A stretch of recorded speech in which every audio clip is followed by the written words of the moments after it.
line up to disown those who left their lands to join the caliphate. What are the Syrian authorities who are now managing these camps, as Gabriel said? Well, earlier this evening, I spoke with Ilham Ahmed, the leader of the Syrian Kurds, co-chair of the Syrian Democratic Council. In her only UK broadcast interview, I began by asking how big a problem is the presence of foreign IS fighters in the camps for the Kurds? It is a big problem because many prisoners and their families are also ISIS supporters. Their kids have grown up with this influence, as well as their wives. So we have to deal with this radicalization they have been through and rehabilitate them. We need a lot of support from the outside world in order to do this. So, for all you know, the radicalization could just be continuing of children in these camps? All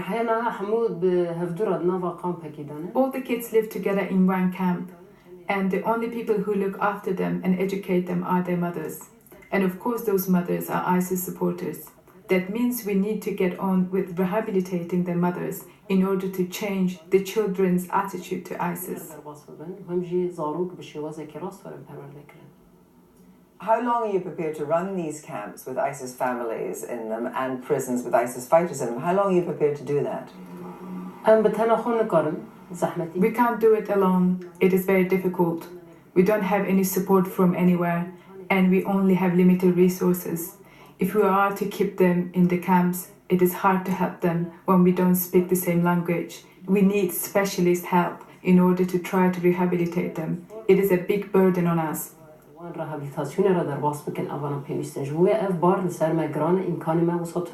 anyone from the British authorities been out to see British fighters and the families in the refugee camp? Up until now, we haven't seen anybody.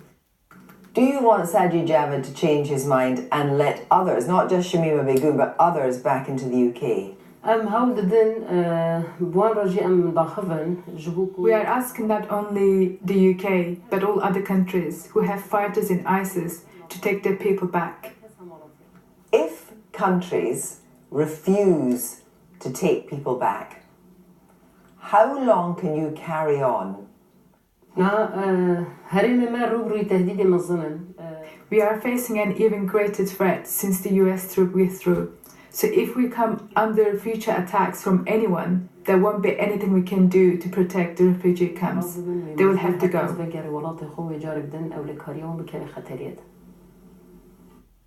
Would you eventually have to let them go?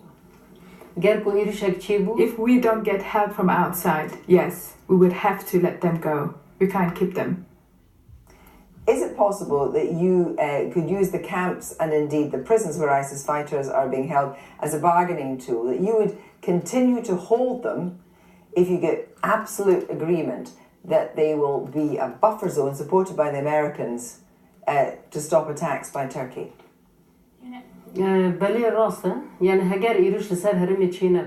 if they promise there will be no attacks and that we will get the support we need, we can keep the camps open.